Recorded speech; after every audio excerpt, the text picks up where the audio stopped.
Hi and welcome to another of the DTA screencasts. In today's session we're going to be looking at the 10-mark question. So how do we answer the question to our maximum potential? So let's get started. First and foremost, what we're looking to do is display to the examiner that we have the knowledge, and we need to be able to develop that point if we're going to get a higher grade and to support it with examples.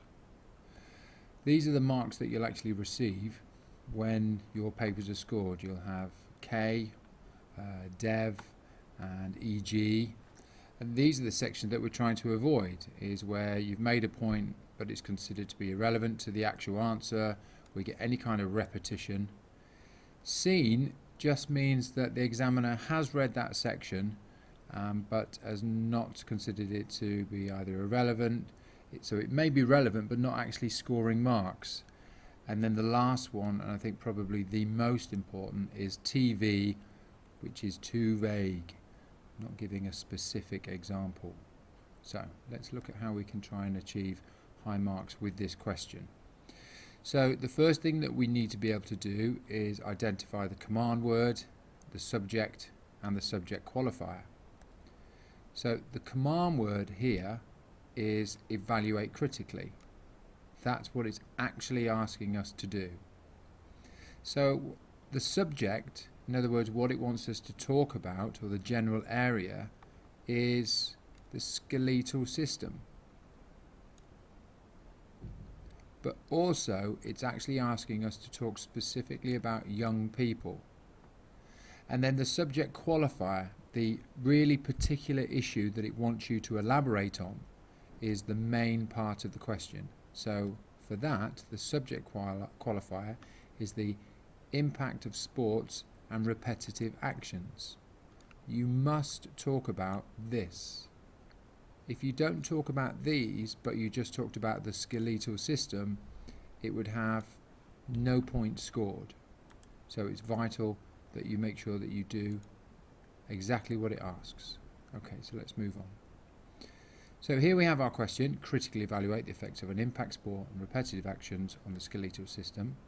First and foremost, you need to make your plan. Now, because it's a critical evaluation, it's looking for either side of the argument. So positive effects, here are some that I've jotted down, and also the negative effects.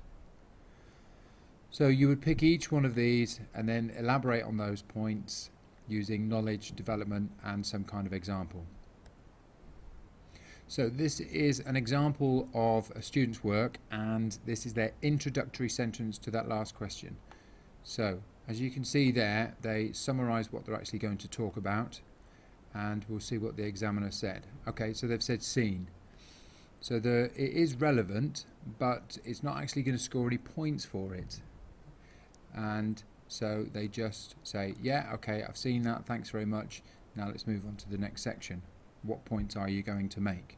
But it is good to give this introductory paragraph or introductory statement so that you put it into some kind of context, and then the examiner knows that you know how to structure a 10-mark question. So this is what the student's actually written in the first paragraph. In impact sports such as rugby, a large amount of force is exerted in skills such as tackling. The growth plate is the weaker part of the bone, as the younger performer's plate is not yet fused, or is yet to fuse. This shock can cause the plate to fracture, therefore having a negative impact on participation. However, as impact sports can increase bone density, e.g. running with the ball in rugby. So what we're trying to do here is identify the points, where are they going to achieve the development and where they're going to achieve the example. So first and foremost, the point is correct. So you usually get a tick saying that yes, we have the knowledge and that part is correct. So within that, it's the impact of sports such as rugby having a large amount of force exerting, and the concept of the growth plate having some kind of issues. So that in itself correct. So where have they given an example? And it's right here. And the thing I want you to note is they don't just say, for example, in rugby. Because if you think about rugby, not all aspects of it are high impact.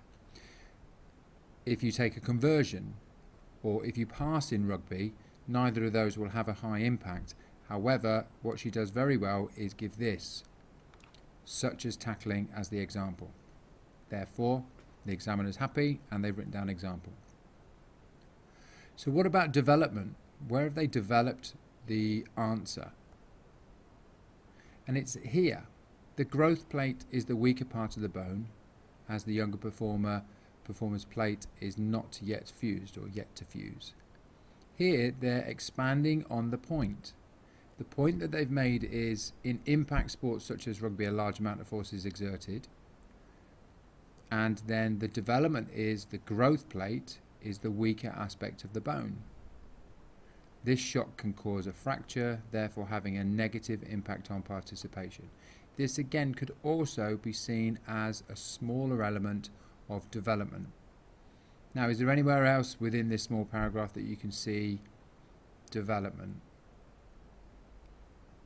Now, you may be identifying this lower section here. However, as impact sports can increase bone density, for example, running with a ball. But even though this may be seen as a development, it is actually a completely new point. So we'll have a look at that one. So the examiner here has identified that the fact that the question is correct, and later on they also suggest that this aspect of the question, the answer is correct as well.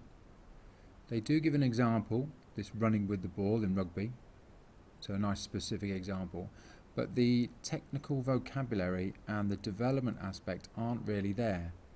So what they could have added in, instead of stating that the increase in bone density will reduce the risk of the development of osteoporosis later in life, they could have added on what this actually was. So an increase in the collagen or calcium deposits within the bone.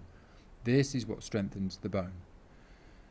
So how that potentially could have looked within a slightly better answer is just underneath here. So do take a look at that in your own time. But what we'll do, we'll move on to having a look at another question, but in relation to acquiring movement skills. And this one here is, there's the command word there, and it's asking you to evaluate critically. There in itself is our command word. And the subject is about movement skills. So we must mention movement skills. That must be our general theme. And the subject qualifier is the effectiveness of the use of part and whole practices. So those aspects are the key ones that we must be focusing on. That must be the main elements that we identify and break down. So first of all, we would have our plan, and we've just quickly written one out here. So you've got part practice and whole practice, and for each one of those, because it said critically evaluate, in other words look at both sides, I've done a positive and a negative.